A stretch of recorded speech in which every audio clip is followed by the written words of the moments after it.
This is a story about love and traveling, good friendships, great relationships, and a story about one dumb.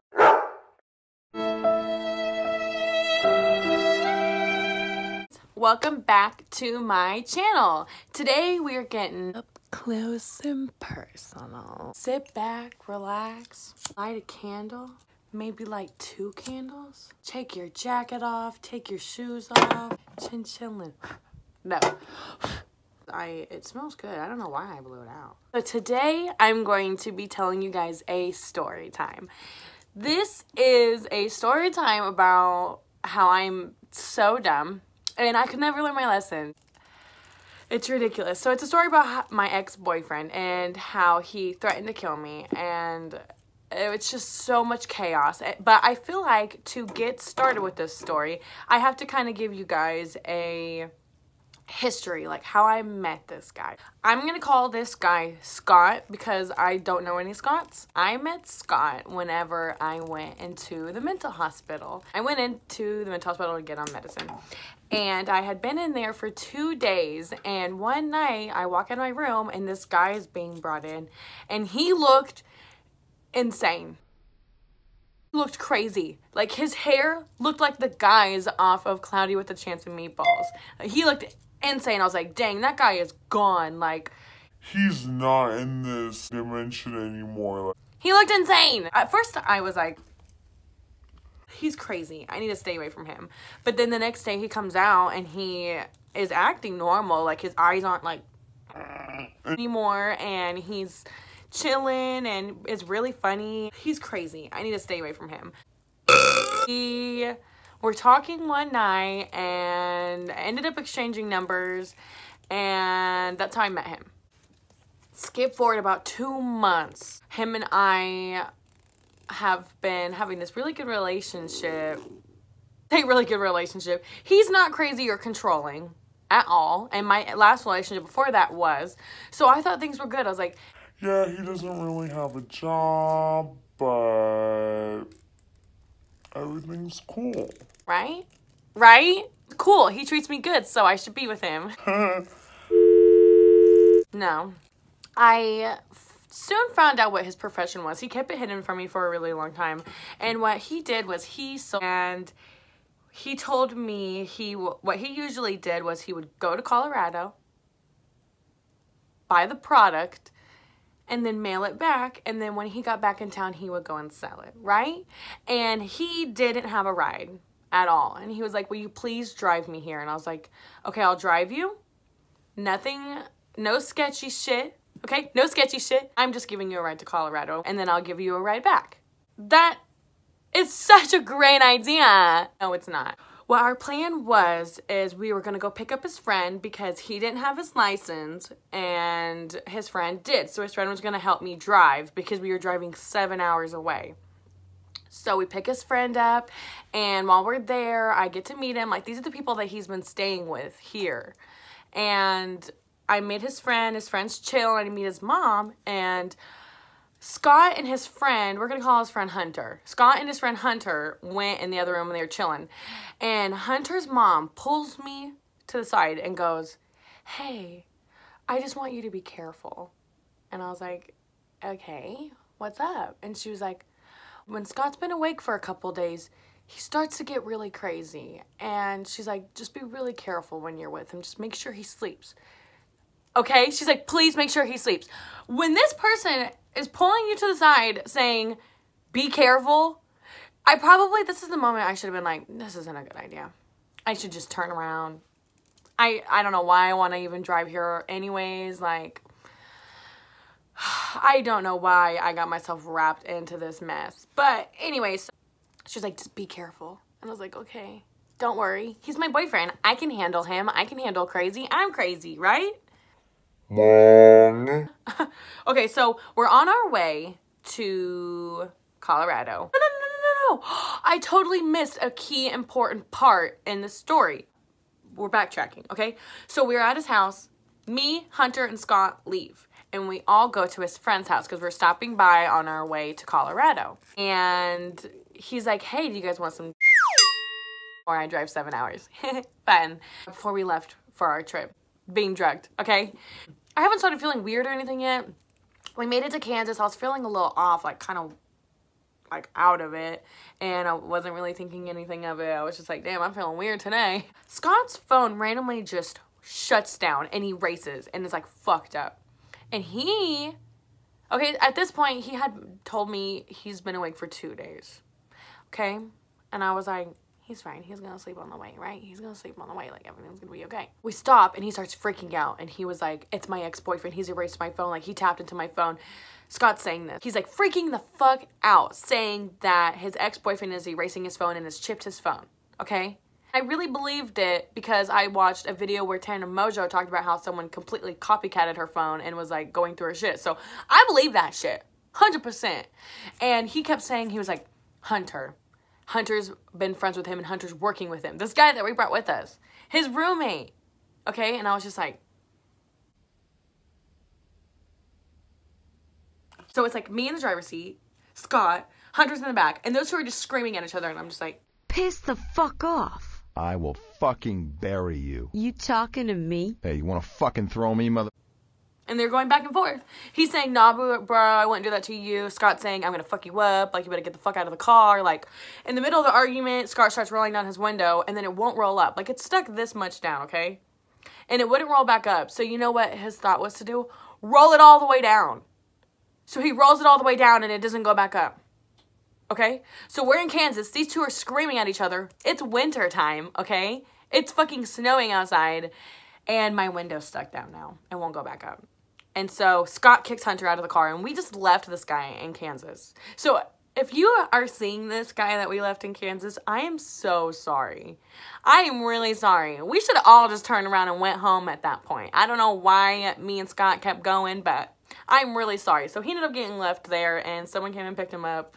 And those two are friends now, I'm pretty sure. Me and Scott headed on the road, okay? So, it's freezing cold. His phone shut down, okay? I didn't have a phone because I was being dumb as fuck. I turned my phone off because I didn't want my family to be able to track me. And I was literally running away from all my problems whenever I was giving him this ride to Colorado. I was like, let's just run away. Fuck it. Well, we were on our way. Window stuck down.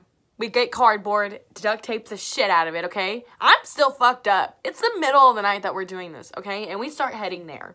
And I have Scott's phone. We finally get it to turn back on. We get our map set in. We're headed there. And Scott just passes the fuck out. Like, dead coma passes out. And I'm driving. And next thing I knew, I had blacked out for 3 hours. I remember coming to. And I was like, where the fuck are we? And I wasn't even looking at Scott's GPS. That's how zoned out I was. That's how, like, blacked out I was. So I ended up waking Scott up. We figured it out. Started heading back there. Freezing cold, okay? My car is freezing cold. The window stuck down, like, still. I just want to remind you guys this. And this is how miserable I was. This is how dumb I am. So we finally get there, okay? We finally get to Colorado after all the bullshit we've been through. And I was like, I just want to chill out. So we get there and we meet his friend. I'm going to call him Ian. And Ian lives in Colorado and has his own place. And he was like, you guys can come sleep here so then you can get some good rest and then you leave tomorrow. And we'll just hang out today. I'm like, yeah, like something good's finally going to happen, okay?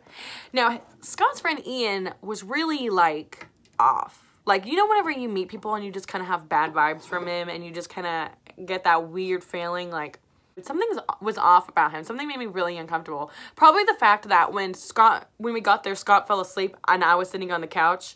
And I didn't have a phone or anything because they didn't have Wi-Fi. So I was just sitting there like...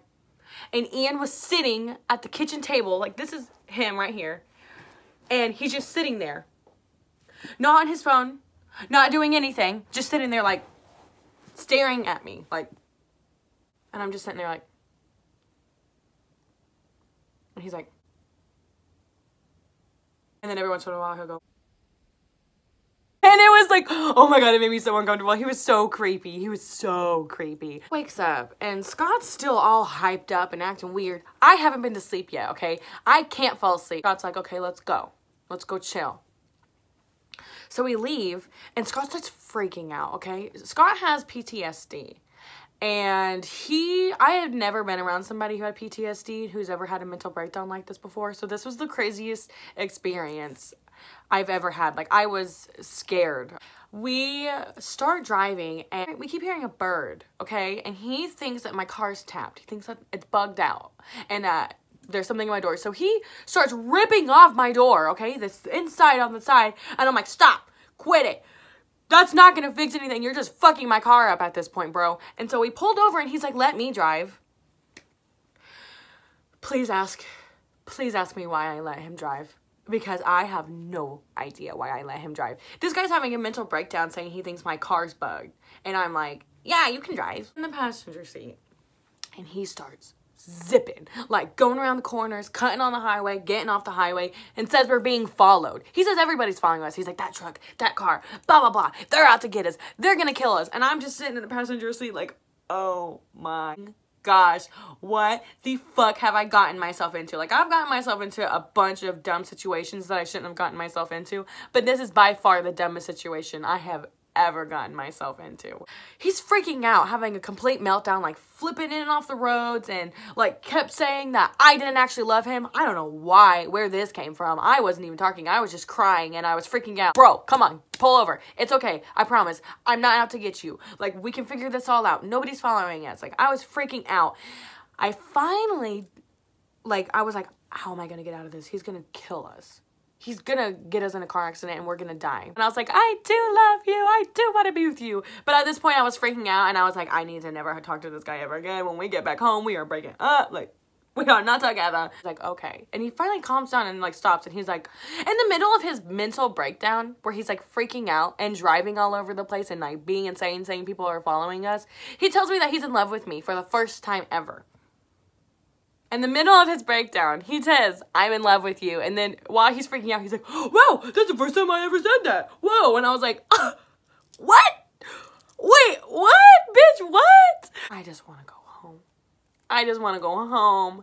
And he tells me, he's like, so we're going to have to drive back with the stuff. And I was like, no, we're not. He said, yes, you are. And I said, no, I'm not. And he said, no, you're going to drive my shit back. And I said, I'm not gonna fucking do shit. And he said, if you don't drive me and my shit back, I am going to steal your car, beat the shit out of you, take your phone and everything that you have and leave you in the middle of nowhere to die.